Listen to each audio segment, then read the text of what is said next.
What's going on, bass chicks and bass dudes? This is your girl here, Holly Franklin Bass Chick, coming at you with a new lesson for Bass Musician Magazine. In today's lesson, we are going to be talking about hexatonic scales. So you're probably wondering, what in the world is a hexatonic scale? A hexatonic scale is simply a 6-noted scale. So any scale that has 6 notes is considered a hexatonic scale. So there's not one specific scale in this category. It's basically a category of scales. So this is a really cool thing to look into more to see what different scales there are out there. So I'm going to tell you about 3 scales today. 2 of them you have probably heard of. One you've definitely heard of. And then another one you may not have heard of. So let's get right into it. The first scale we are going to talk about is the whole tone scale. This scale couldn't be any easier. This scale is obviously 6 notes, and each note is a whole tone apart. So this scale is considered a symmetrical scale. So a symmetrical scale is a scale that has the notes are the same distance apart. So it's not going to change in that sense. And this scale also does not have a leading tone. This is actually a very fun scale to play, and it was made very popular by different composers, including Claude Debussy. I never know how to pronounce his name, but he actually used this whole tone pattern in a lot of his compositions. And this type of scale pattern is also found in some Western music, including the intro to You Are the Sunshine of My Life by Stevie Wonder, 30 Seconds into the Simpsons theme song, as well as One Red Nightmare by King Crimson. So it's a really fun scale to play, and I'm going to give you a couple examples, and then I'm going to play it for you, just so you can see how cool it sounds. This scale is really great to learn if you want to learn your fretboard more too, because it's really taking you to really look on your fretboard and be like, okay, what note is a whole step from this note and this note and this note? And that'll really help you to learn your fretboard a lot better. So I'm going to give you an example, C. So we're going to start on C, and a whole step from C is going to be D. From D, it's going to be E. E, it's going to be F sharp. And from F sharp, it's going to be G sharp. G sharp, it's going to be A sharp. And that's it. And you can do this with any note in the musical alphabet. So let's say we did A flat next. So A flat, and then B flat. And then from B flat, we go to C. C, we go to D. D, we go to E. E, we go back to the A flat. So if we did A flat, it would be A flat, and then B flat, C to D, D to E. And you can do this with any musical alphabet letter to really come up with a really cool whole tone scale. And I'm going to demonstrate for you what it sounds like now.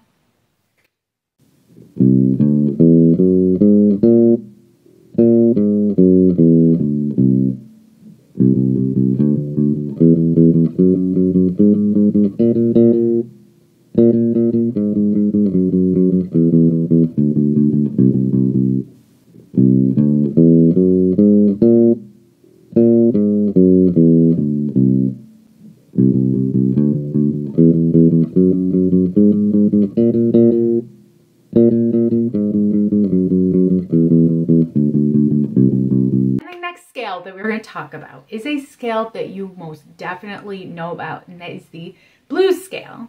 Now, the blues scale, There's no definitive time frame about when it first originated, but it was thought to have started in the South during the time of slavery. So this scale is extremely popular, especially in the music genres of rock, blues, its own genre, and different Western style music like that. And there are many artists that use blues in their music and have really laid down the foundation of what blues is today. Songs like Tutti Frutti by Little Richard, Ice Cream Man by Van Halen, Red House by Jimi Hendrix, Johnny B. Good by Chuck Berry, Pride and Joy by Stevie Ray Vaughan, Rock and Roll by Led Zeppelin, Folsom Prison Blues by Johnny Cash, and Crossroads by Eric Clapton are just a few of thousands of blues songs out there. The blues scale is formed by taking a minor pentatonic scale and adding on a flat 5. So if we have an A minor pentatonic, it's going to be A, C, D, E, G, A.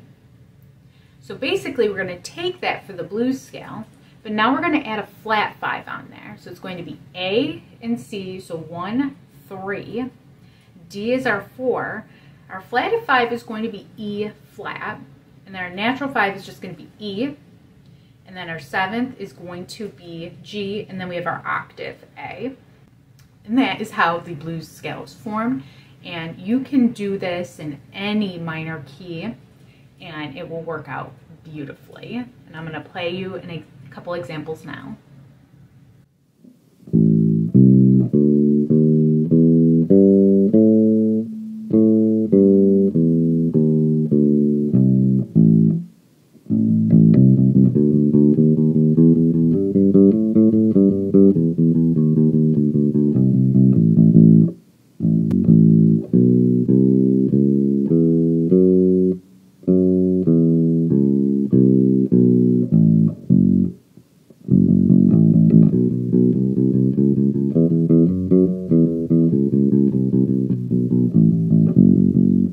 And the last scale we're going to talk about today is the augmented scale. Now I'm just going to go through this one briefly. It's not really a scale you're going to see very often or use very often. It is very, very popular as chords and in jazz music. So if you want to improvise with jazz music, it's extremely popular there, but it's not something you're necessarily going to be using, even if you are playing jazz all the time.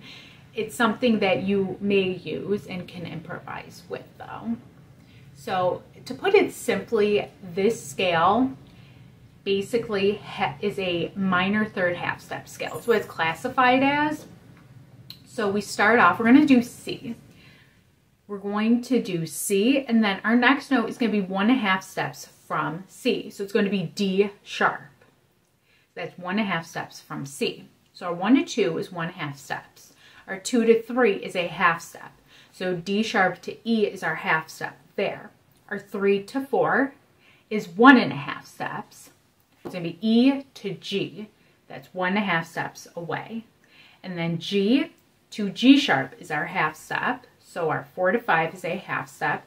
And then our 5 to 6 is going to be another 1.5 steps. So it's going to be G sharp to B, and that is going to be 1.5 steps. So that's basically the outline of the augmented scale. And yes, as I said, you'll find this in a lot of jazz music.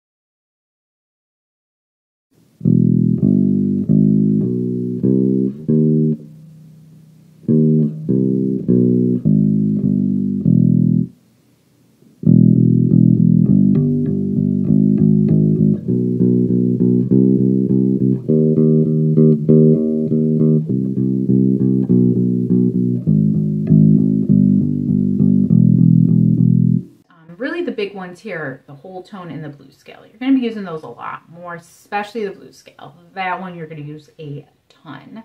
So I hope you enjoy this video. Thanks for stopping by, and check out the other videos on Bass Musician Magazine's YouTube and website.